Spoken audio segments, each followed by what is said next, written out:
Hi friends, welcome to daily job notification Tamil channel. நாம் இன்றைக்கி இந்த வீடியோவில் என்ன பார்க்க போகிறோம்னா, காவல்துறை துறையில் எதிர்பார்க்கக்கூடிய முக்கியமான வினாக்கள் பகுதி 8 தான் பார்க்க போகிறோம். வாங்க வீடியோவுக்கு போகலாம். இது பார்த்திங்கன்னா உங்களுக்கு முழுக்க 6 முதல் 10 வரைக்குள்ள ஸ்கூல் புக்கில் இருந்தால் எடுத்து கொடுத்துருக்கேன். இது இம்பார்ட்டன்ட் கொஷின்ஸ் மட்டும்தான். இதை தவிர நிறைய கொஷின்ஸ் உங்களுக்கு ஸ்கூல் புக்கில் நிறைய இருக்குது. ஸோ அதை ப்ரிப்பேர் பண்ணிக்கோங்க. இது ஜஸ்ட் ரீகால் பண்ணுறதுக்காக வச்சுக்கோங்க. வாங்க ஃபஸ்ட்டு கொஷின் போகலாம். அதில் ஃபஸ்ட்டு கொஷின் பார்த்திங்கன்னா கம்பரின் காலம் எப்போ பார்த்தீங்கன்னா கிபி 12ஆம் நூற்றாண்டு தான் கம்பரின் காலம்னு சொல்லி கொடுத்துருக்காங்க. அடுத்து வேளாண் பல்கலைக்கழகம் உள்ள இடம் எதுன்னு பார்த்தீங்கன்னா கோவை, அதாவது கோயம்புத்தூரில் இருக்குது. அடுத்து திருவாசகத்தை ஆங்கிலத்தில் மொழி பெயர்த்தவர் யாருன்னு பார்த்தீங்கன்னா ஜியு போப். அது எப்போ பார்த்தீங்கன்னா 1900 வருடம் திருவாசகத்தை ஆங்கிலத்தில் மொழிபெயர்த்திருக்கார் ஜியு போப். அடுத்து திருக்குறளை ஆங்கிலத்தில் மொழிபெயர்த்த யார் பார்த்தீங்கன்னா அவரும் ஜியு போப் தான். அது எப்போ பார்த்தீங்கன்னா 1886ஆம் ஆண்டு மொழிபெயர்த்திருக்காரு. அது பார்த்தீங்கன்னா எவ்வளோ நாள் எடுத்து பார்த்தீங்கன்னா 40 ஆண்டுகள் திருக்குறளை படித்து அவர் மொழிபெயர்த்திருக்கிறார். அதற்கடுத்து பார்த்தீங்கன்னா தமிழ் கவி என்று போற்றப்படுபவர் யாருன்னு பார்த்தீங்கன்னா பாரதிதாசன். அடுத்து விடுதலை கவி என்று போற்றப்படுபவர் யார் பார்த்தீங்கன்னா பாரதியார். இவங்க 2 பேருமே நோட் பண்ணி வச்சுங்க. விடுதலை கவிக்கு நீங்கள் நல்லா நோட் பண்ணி வச்சுங்க. ஏன்னா பாரதியார் விடுதலை பாடல்கள் நிறைய பாடியிருக்கிறாரு சுதந்திரத்துக்காக. ஸோ அந்த மாதிரி ஞாபகம் வச்சுக்கோங்க. அடுத்து தமிழ் விடு தூது எந்த வகை நூல்னு பார்த்தீங்கன்னா 96 வகை சிற்றிலக்கியம். ஸோ இதையும் நோட் பண்ணி வச்சுக்கோங்க. உங்களுக்கு கேட்க சான்ஸ் நிறையவே இருக்குது. அடுத்து போன டைம் பார்த்தீங்கன்னா போலீஸ் எக்ஸாமுக்கு முதுமொழி காஞ்சி எந்த வகை நூல் கேட்டிருந்தாங்க. அது பார்த்தீங்கன்னா 11 கீழ்கணக்கு நூல். இந்த டைம் தமிழ் விடு தூது கேட்க சான்ஸ் நிறையவே இருக்குது. இது நோட் பண்ணி வச்சுக்கோங்க. அடுத்து இந்தியாவில் நிலவுவது என்னன்னு பார்த்தீங்கன்னா வெப்பமண்டல பருவக்காற்று காலநிலை.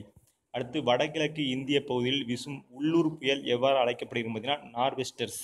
அடுத்து பூர்வாஞ்சல் என்று அழைக்கப்படுவது எதுன்னு பார்த்தீங்கன்னா கிழக்கு இமயமலைகள் தான் பூர்வாஞ்சல்னு சொல்லி அழைக்கப்படுகிறது. அடுத்து இமயமலையோட வடிவம் என்ன பார்த்தீங்கன்னா வில் வடிவம்.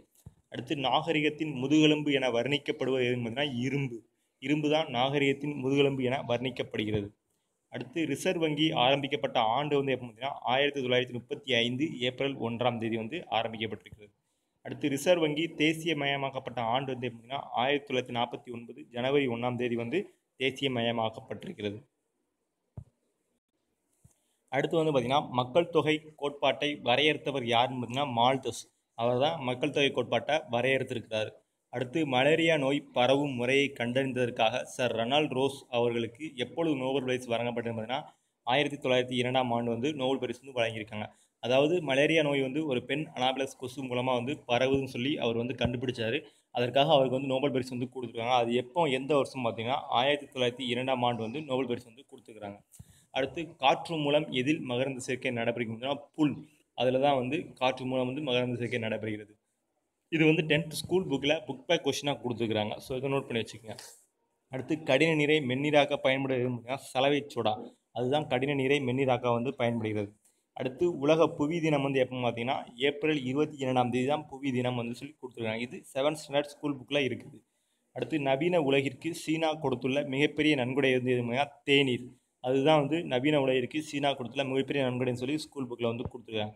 ஸோ இது எல்லாமே நோட் பண்ணி வச்சுங்க. இது எல்லாமே உங்களுக்கு 6 முதல் 10 வரைக்கும் உள்ள ஸ்கூல் புக்கில் உள்ள இம்பார்ட்டன்ட் கொஷின்ஸ் மட்டும்தான். ஸோ இதை நோட் பண்ணி வச்சுக்கோங்க. மேலும் இதுபோல் காவல்துறைக்கு சம்மந்தமான முக்கியமான வீடியோக்களுக்கு நம்ம சேனலில் மறக்காமல் சப்ஸ்கிரைப் பண்ணிக்கங்க. இந்த வீடியோ பிடிச்சிருந்துச்சுன்னா லைக் பண்ணுங்கள், உங்கள் ஃப்ரெண்ட்ஸுக்கும் ஷேர் பண்ணுங்கள். நன்றி, வணக்கம்.